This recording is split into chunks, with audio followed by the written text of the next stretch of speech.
Welcome to the Real News Network. I'm Paul Jay in Baltimore. In a recent interview on the Real News Network, Bill Black talked about Romney's accusation that President Obama was too much of a European, implying he was somewhat of a European social democrat, and that can be argued or discussed. But Bill pointed out the irony of that in fact it's Romney that's more like the Europeans, as right-wing Europeans dominate European politics these days. And in a recent column, John Weeks, who's an often contributor to the Real News, talked about this upon listening, or after listening, to a Beethoven concert, and he now joins us from London to talk about this. John Weeks is a professor emeritus at the University of London School of Oriental and African Studies. He's the author of the book Capital, Exploitation, and Economic Crisis, and he writes at jweeks.org. Thanks very much for joining us, John. Well, thank you for inviting me. Talk about the rise of the right in Europe, and maybe you could start from that moment when you're listening to Beethoven.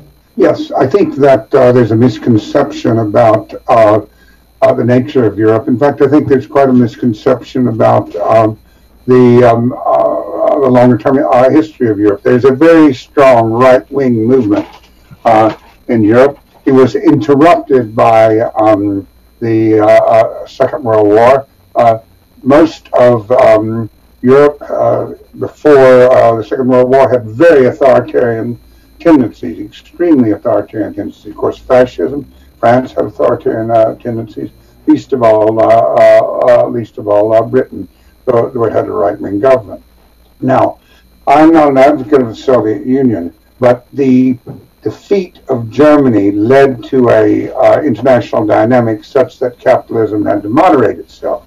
That moderating role is over, and I think we are back to a very strong authoritarian tendency. Right. In some cases, it takes a tremendously vulgar form of just the rise again of the same old Nazis. So in the Baltic states, you have gatherings of, well, they're a bit young to be called original Nazis, but they are children of SS officers who are returning to meetings which are almost endorsed by the state. So for example, in Lithuania and Estonia, the SS troops who fought against the Soviets are treated as heroes. And I mean, I could go country by country, but I think that there's a very strong authoritarian tendency, which is being strongly reinforced by the debt crisis.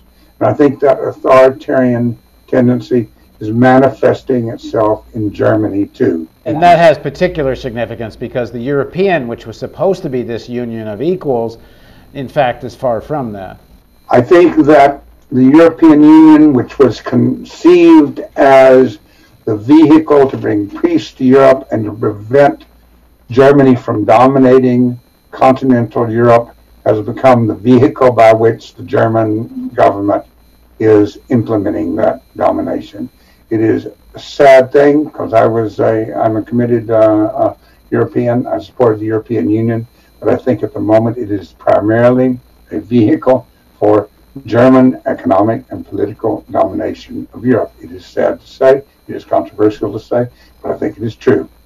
Who's the leader of the essentially fascist party in France that gets an electoral vote of some significance? Very close, getting very close to 20%. Right. So I think that the weakness of the working class makes it appear that these groups have considerable strength among the working class, because essentially the social democratic parties have failed the working class. I mean, they failed us all, but they failed the working class.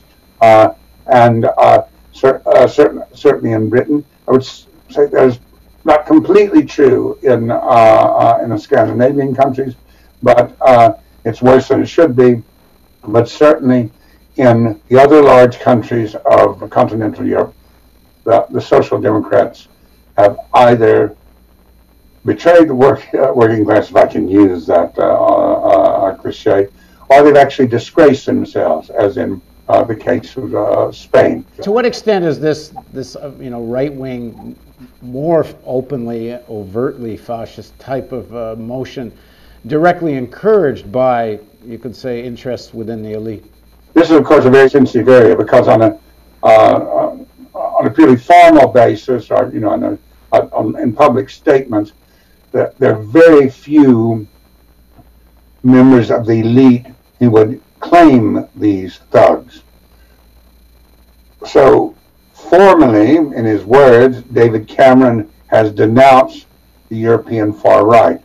But in practice, the Conservative Party of Britain in the European Parliament is a member of a group, as maybe some of your listeners and watchers know. The European Parliament has caucuses.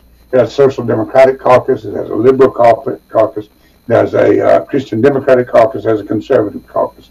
The UK Tories pulled out of the Christian Democratic one because it was too pro-Europe, and they went into the Conservative one. And that contains some very anti-Semitic elements, particularly from Poland.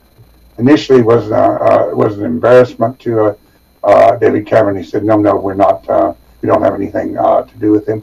But the Conservative Party continues to be in that group. And do the right-wing governments of Europe, and to some extent the movements, but more the governments, do they care who wins the U.S. election? The respectable right.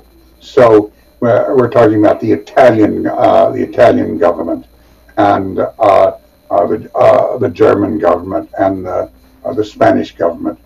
I think that they're a bit anxious about Romney because they think that he would be less supportive of the European Union as the right wing envisions it.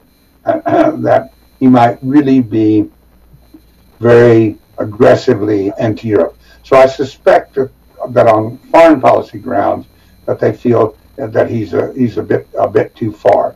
Ideologically, I think that they're with him. They have much the same agenda, though he's a bit more explicit about it. So they may be with him in terms of how they think about policy, but in terms of pure national interest, they think Romney might not be good for Europe. Yeah, I can give you a concrete example. The U.S. Federal Reserve has put a lot of money into the various bailout funds for the euro. Okay, I think that the European governments believe that the right-wing governments believe that Romney would be less likely to do that. So even though they may prefer Romney in terms of his social and economic policies, they're interested in continued support from the Federal Reserve System. And after all, the sad part of it is Obama has not been that progressive, so he's not that far from some of these governments. I mean, that is that's what's fundamentally under attack by the right wing in the United States and Europe. The idea that people can come together to solve the problem. That has become, in the 21st century, a very radical idea. So I think there's some optimism in Spain. So we started the interview talking about you were at a Beethoven concert, and you note in your column that Ode to Joy is the anthem of the European Union, and you end by talking about and I'll ask you the question, what do you think if Beethoven were to come back and see that Ode to Joy is the song of this European Union? Beethoven's 19th century biographer, Schiller, who happened to write the poem that Ode to Joy is from, and Beethoven put it to music, wrote that Beethoven was in his studio finishing up the Fourth Symphony, which was dedicated to Napoleon. It's the Eroica, and news came to him that Napoleon had declared himself Emperor of France, and he tore off the cover page, ripped it up, and threw it away. I think that if Beethoven were alive today, at the very least, he would say, "You don't deserve to have the Ode to Joy as a European hymn. This is not the Europe that earned the Ode to Joy." All right, thanks very much for joining us, John. Thank you. And thank you for joining us on the Real News Network. And don't forget the donate button over here, because if you don't do that, we can't do this.